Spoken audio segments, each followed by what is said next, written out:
no domingo à noite, portanto, há menos de 48 horas, bem menos, o país estava discutindo freneticamente nas redes sociais se Lula seria solto ou não seria solto. Essa decisão de domingo de um desembargador que estava de plantão no Tribunal Regional Federal de Porto Alegre e concedeu habeas corpus a Lula, e depois esse habeas corpus foi barrado pelo Moro, aí a Polícia Federal não cumpriu, ele reiterou o habeas corpus, aí foi para o gabinete não sei de quem, reiterou, né? Pelo que eu vi ontem, teriam sido 9 atos jurídicos de vai e vem só no dia de domingo, pacificados ontem, consolidados ontem numa decisão final também do TRF4 de Porto Alegre, do desembargador relator do caso, do desembargador Gebran, parece que aí, não é isso, negou o habeas corpus definitivamente. Vocês vão dizer, o Boechat não sabe os nomes, o Boechat não sabe os detalhes. Não, o Boechat não aguenta mais saber dos nomes e dos detalhes dessa novela que, diferentemente da tailandesa, não termina e parece caminhar cada vez mais para uma coisa que não vai ter fim.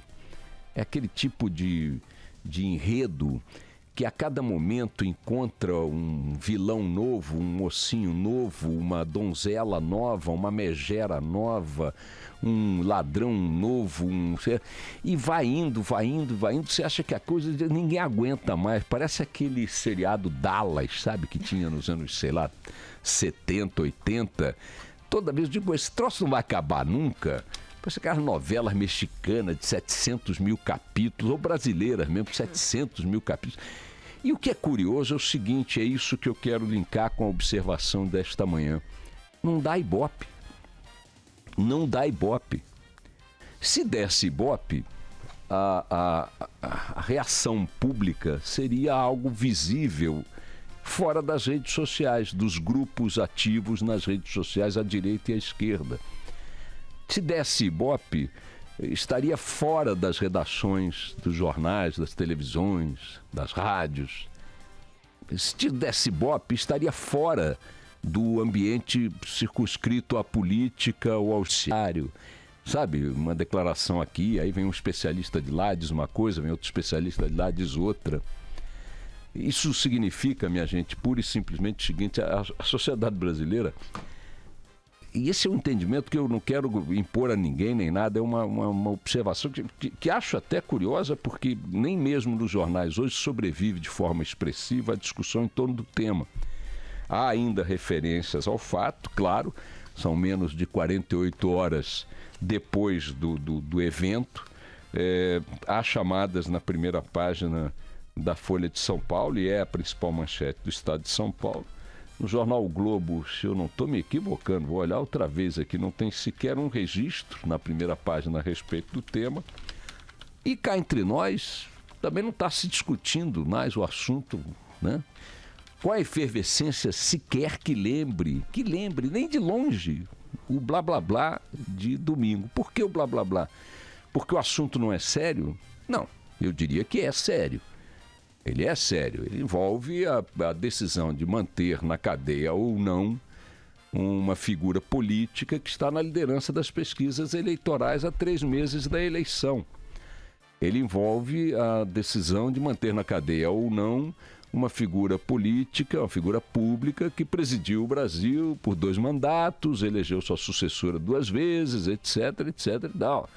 Ele decide manter na cadeia ou não um presidente, segundo as pesquisas que hoje o consideram A, B ou C, chegou a estar com a maior popularidade no exercício do cargo em toda a história das pesquisas.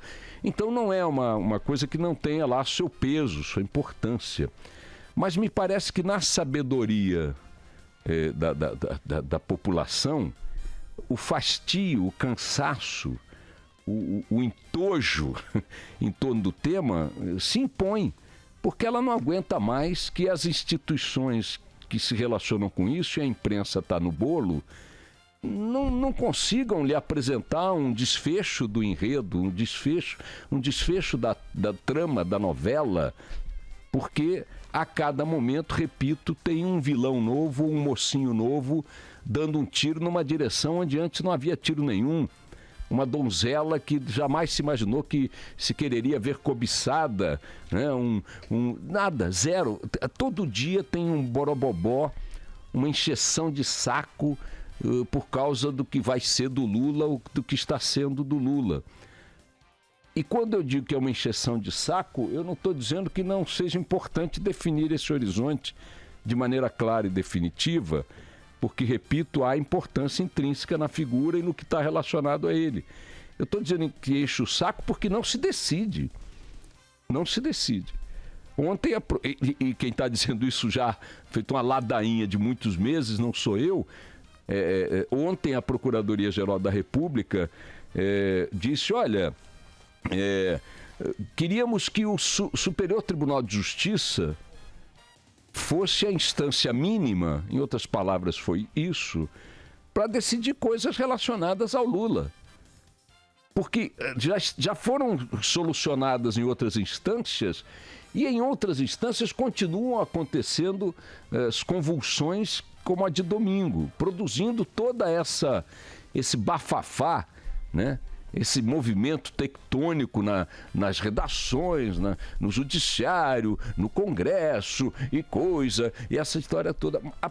Enquanto a população cada vez mais se distancia do assunto, não lhe dando bola, repito que essa bola é dada nas redes sociais, na militância virtual, essa sim vai à loucura de um lado e de outro. Essa bola quem está dando somos nós, jornalistas. Essa bola quem está dando são alguns congressistas e tal, discute daqui, né? Especialista, aquele negócio da entrevista, né? E o especialista fulano de tal diz que segundo o artigo 18, rebimboca 3, não sei o que, da parafuseta 4, e vai, fala um troço, outro fala outro, aí na rede social se xingam os militantes e tal, aí a mídia engajada nas redes de um lado e de outro ofendem quem está de um lado, ofendem quem está do outro, enquanto o caso na sua essência parece ficar pendente de algo que está acima dos mortais. E a Procuradoria-Geral da República indicou isso ontem, pedindo que se subisse, que se estabelecesse um patamar mínimo, uma jurisprudência, uma instância mínima para tratar do assunto, que seria o STJ e, claro, o Supremo Tribunal Federal acima dele, para evitar que daí para baixo continue o bafafá. Mas daí para cima, ainda que se aceite restringir a estas duas instâncias finais o foro para discutir assuntos relacionados a Lula, ainda assim se impõe que eles decidam as coisas. E eu repito, e agora não me sinto mais solitário nessa repetição. O Supremo Tribunal Federal tem uma questão de fundo para decidir, que é a questão da prisão em segunda instância. Se ela, que hoje é uma alternativa, ela é uma possibilidade, se aplica ou não, e de que forma se aplica ou não, se isto enquadraria o Lula ou não. Não adianta argumentar que ele pacificou esta decisão em 2016, repito, porque os membros atuais do Supremo Tribunal Federal, inclusive um que participou da decisão de 2016, mudaram de opinião.